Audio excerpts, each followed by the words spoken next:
Hey guys, welcome to our channel. If you like the video, तो please like and share, and don't forget to subscribe to our channel and comment down all of your questions and suggestions. Thank you. नमस्कार दोस्तों, स्वागत है आपका अपने channel परिचय में। दोस्तों, हमने अक्सर वर्ल्ड लीडर्स के ऊपर हमले होते हुए देखे हैं। ऐसे में हमने कुछ नेताओं को उनकी जान भी गंवाते हुए देखा है। अगर हम अपने देश की ही बात करें तो हमारी प्रधानमंत्री इंदिरा गांधी और उसके बाद राजीव गांधी की भी इसी तरीके से एक हत्या कर दी गई थी। साथ ही ऐसे ना जाने कितने ही एग्जाम्पल्स हमारे सामने हैं जिसमें कि दुनिया में हमने बड़े बड़े लीडर्स को असैसिनेट होते हुए देखा या फिर उसमें गंभीर रूप से जख्मी होते हुए देखा। बड़े बड़े जो भी नेता होते हैं उनकी जिंदगी पर हमेशा खतरा बना ही रहता है, इसलिए उनको इस तरीके की सिक्योरिटी भी दी जाती है। लेकिन उस सिक्योरिटी के बावजूद भी अपराधी अपने मंसूबों में कामयाब हो जाते हैं और हमारे नेताओं को हानि पहुंचाने में कामयाब रहते हैं। हालांकि अक्सर यह देखा गया है कि ये असैसिनेशन अटेम्प्ट्स जो होते हैं ये या तो पॉलिटिकली मोटिवेटेड होते हैं या फिर बदले की भावना से किए गए होते हैं। लेकिन आज ही के दिन यानी कि 30 मार्च 1981 को यूनाइटेड स्टेट्स ऑफ अमेरिका में वहां के उस समय के प्रेसिडेंट रोनाल्ड रीगन के ऊपर हुआ हमला ना तो पॉलिटिकली मोटिवेटेड था, ना ही किसी बदले की भावना से किया गया था, पर उसके पीछे के कारण कुछ और ही थे। तो चलिए जानते हैं कि ऐसे क्या कारण थे कि उनके ऊपर जानलेवा हमला उस दिन हुआ था। मार्च 30, 1981 को president Ronald Reagan Hilton hotel जो कि वाशिंगटन डीसी में स्थित है वहां 5000 लोगों को संबोधित कर रहे थे। अपने संबोधन के बाद वो जब उस होटल से बाहर निकल रहे थे तभी कुछ गोलियां चली। ये गोलियां .22 कैलिबर के रिवॉल्वर से प्रेसिडेंट और उनकी सिक्योरिटी टीम के ऊपर चलाई गई थी। इस हमले में रोनाल्ड रीगन बहुत जख्मी हो गए थे क्योंकि एक गोली उनकी लिमोजिन से टकराते हुए उनकी बगल में लगी थी, जिससे कि उनकी रिब्स क्रैक हो गई थी और लंग भी पंक्चर्ड हो गया था। इसके साथ ही प्रेस सेक्रेटरी जेम्स ब्रेडी और secret service agent Timothy McCarthy और एक पुलिस वाले थॉमस डेलाहैंटी भी बुरी तरीके से जख्मी हो गए थे। उन्हें तुरंत ही जॉर्ज वॉशिंगटन यूनिवर्सिटी हॉस्पिटल में ले जाया गया।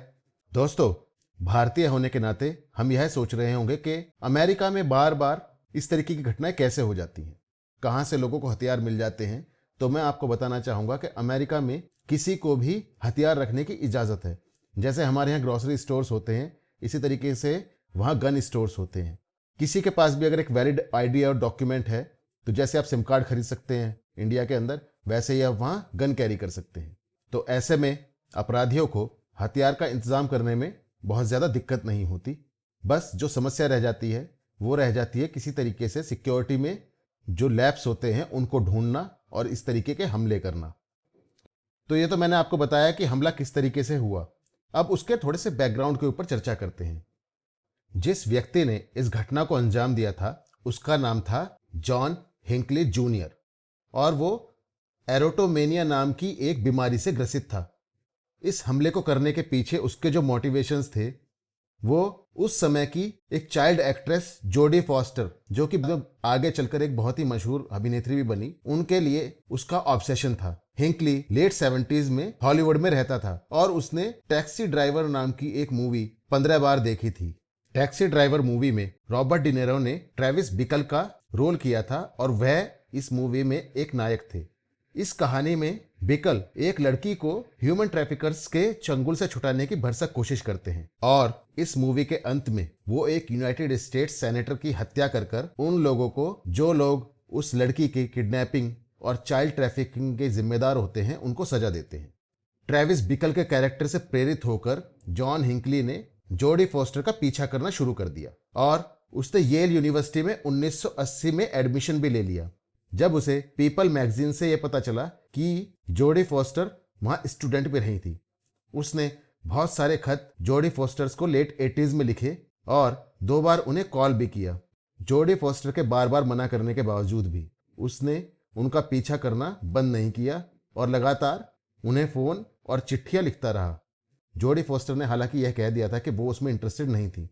अब हिंकली ने सोचा कि अगर वो कोई ऐसा बड़ा काम कर देता है जिससे कि उसका नाम अखबारों में छपे और वो फेमस हो जाए, तो वो जॉडी फॉस्टर के बराबर हो जाएगा और आखिरकार फॉस्टर को उसे अपनाना ही पड़ेगा। तो टैक्सी ड्राइवर मूवी के नायक ट्रेविस बिकल की ही तरह उसने उस समय के अमेरिकी प्रेसिडेंट जिमी कार्टर का पीछा करना शुरू कर दिया। उसे यह देखकर बहुत ही ज्यादा आश्चर्य हुआ कि एक यूएस प्रेसिडेंट के पास पहुंचना इतना मुश्किल काम नहीं था। एक बार वह सिर्फ 1 फुट की दूरी पर प्रेसिडेंट से था और अक्टूबर 1980 में नेशविल इंटरनेशनल एयरपोर्ट पर उसे प्रेसिडेंट का पीछा करते हुए गिरफ्तार भी कर लिया गया था और उसके ऊपर इलीगल फायर आर्म रखने का चार्ज भी लगा था। लकीली प्रेसिडेंट जिमी कार्टर ने अपना कैंपेन वहीं बंद कर दिया था और एफबीआई भी जॉन हिंकली को प्रेसिडेंट जॉन कार्टर के साथ जोड़ नहीं पाई और समझ नहीं पाई कि जॉन हिंकली का मकसद असल में प्रेसिडेंट कार्टर को असैसिनेट करने का था और इसलिए एफबीआई ने सीक्रेट सर्विस को नोटिफाई भी नहीं किया। इसके बाद हिंकली के घर वालों ने उसे एक साइकेट्रिस्ट के पास भेजा और उसका इलाज करवाना शुरू किया, लेकिन हिंकली मानने वाला नहीं था और उसने अब अपना ध्यान रोनाल्ड रीगन के ऊपर लगा दिया। हालांकि अपने परिवार को उसने बताया था कि रोनाल्ड रीगन अगर प्रेसिडेंट बन जाते हैं तो यह देश के लिए बहुत अच्छा होगा। इसी दौरान उसने 4 और खत फोस्टर्स को मार्च 1981 में लिखे और फोस्टर ने ये सभी नोट्स येल यूनिवर्सिटी के डीन को दे दिए, जिन्होंने इन नोट्स को येल पुलिस डिपार्टमेंट को दे दिया। लेकिन पुलिस यहां भी हिंकली को ट्रैक करने और पकड़ने में नाकाम रही। मार्च 28 को हिंकली बस से वॉशिंगटन डीसी पहुंचा और पार्क सेंट्रल होटल में उसने अपना एक रूम बुक कर दिया। यहां उसकी सोच थी कि एक बार फिर से जॉडी फोस्टर से संपर्क किया जाए और अपने दिल की बात कही जाए। लेकिन तभी उसने द वॉशिंगटन स्टार में रोनाल्ड रीगन का शेड्यूल पढ़ा और अचानक से उसने रोनाल्ड रीगन को मारने का निर्णय कर लिया। वो प्रेसिडेंट रीगन को मारने का प्रयास करता है तो इसमें उसकी जान भी जा सकती थी, इसलिए इस हत्या के प्रयास को करने से 2 घंटा पहले उसने जॉडी फॉस्टर को एक लेटर तो लिखा, लेकिन उसे पोस्ट नहीं किया। इस लेटर में उसने लिखा था कि वो इतना बड़ा काम सिर्फ इसलिए करने जा रहा है ताकि जॉडी फॉस्टर उसको अपना ले। अगर जॉडी फॉस्टर अभी भी उसको हाँ कर देती तो वो प्रेसिडेंट रीगन को मारने का ख्याल अपने दिमाग से निकालने के लिए तैयार था। मार्च 1981 को प्रेसिडेंट रीगन अपने तयशुदा कार्यक्रम के अनुसार वॉशिंगटन हिल्टन होटल पहुंचे। सीक्रेट सर्विस ने सैकड़ों बार प्रेसिडेंशियल विजिट्स के दौरान इस होटल की सुरक्षा की थी, तो वो इसके चप्पे चप्पे से वाकिफ थे। और 1963 में हुए जॉन एफ कैनेडी के असैसिनेशन के बाद यहाँ एक खास रास्ता भी बना दिया गया था जिसको कि सिर्फ प्रेसिडेंट्स ही यूज करते थे आने और जाने के लिए। प्रेसिडेंट रीगन 1:45 पर वहां पहुंचे और सीक्रेट पैसेजवे से होते हुए होटल के अंदर चले गए। प्रोटोकॉल के अनुसार प्रेसिडेंट को बुलेट प्रूफ वेस्ट पहनना बहुत जरूरी होता है, लेकिन क्योंकि उस दिन रीगन को लोगों के बहुत ज्यादा नजदीक नहीं जाना था तो उन्होंने वेस्ट नहीं पहनी हुई थी। साथ ही उनकी सुरक्षा में लगे सीक्रेट सर्विस एजेंट्स ने भी कोई बुलेट प्रूफ वेस्ट नहीं पहनी हुई थी। क्राउड को मॉनिटर करते हुए भी किसी को भी हिंकली के ऊपर शक नहीं हुआ। ऐसा नहीं लगा कि वो नर्वस था या कोई असामान्य व्यवहार कर रहा था। अपने संबोधन के बाद प्रेसिडेंट रीगन 2:27 पर प्रेसिडेंशियल वॉक से होते हुए होटल से बाहर आए और वहां खड़ी अपनी लिमोजिन की तरफ जाने लगे। अमेरिका में आमतौर पर वहां के नेताओं के जो प्रशंसक होते हैं वो काफी पास तक आ जाते हैं, लेकिन फिर भी कई लेयर्स होती हैं जो सिक्योरिटी दे रही होती हैं, जिसमें कि बाहरी लेयर में पुलिसकर्मी होते हैं, एक मिडिल लेयर होती है जिसके अंदर सीक्रेट सर्विस एजेंट्स होते हैं और एक इनर लेयर होती है जिसमें कि सीक्रेट सर्विस एजेंट्स तैयार रहते हैं किसी भी तरीके की घटना को रोकने के लिए। लेकिन फिर भी एक ऐसी चूक उस दिन हुई थी जिससे कि हिंकली अपने प्रयासों में सफल रहा था।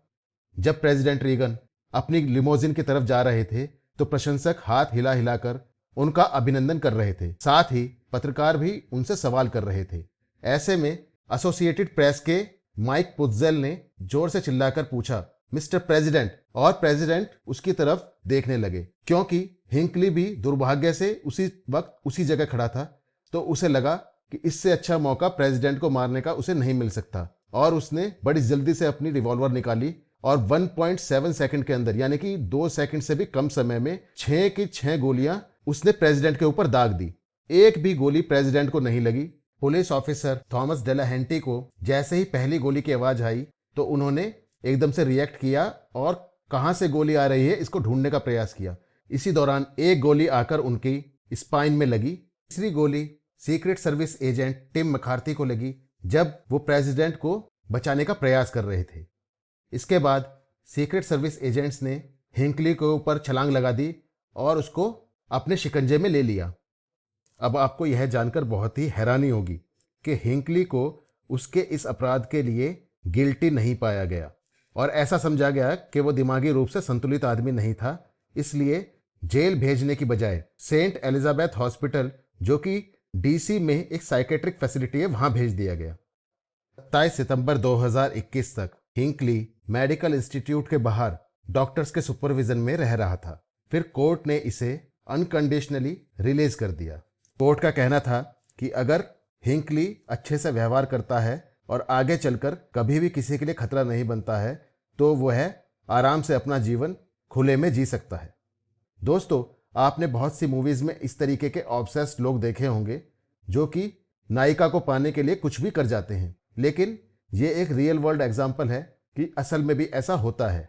जैसा कि मैंने पहले भी कहा, हमें रियलिस्टिक गोल सेट करने चाहिए और उनको पाने के लिए अपने प्रयास करने चाहिए।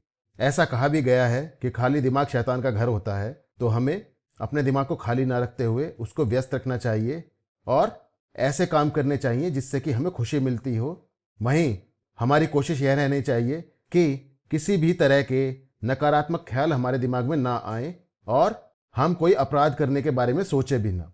अगर ऐसे कोई ख्याल हमारे दिमाग में आते भी हैं तो हमें अपने दोस्तों या परिवार वालों से उन बातों को बताना चाहिए ताकि जो मदद हमें चाहिए वो हमें मिल सके। तो दोस्तों, यह था मेरा वीडियो प्रेसिडेंट रोनाल्ड रीगन के असैसिनेशन अटेम्प्ट के बारे में। उम्मीद करता हूं कि आपको मेरा यह वीडियो पसंद आया होगा। अगर आपको मेरा कंटेंट पसंद आ रहा है तो प्लीज़ लाइक, शेयर और सब्सक्राइब करना ना भूलें।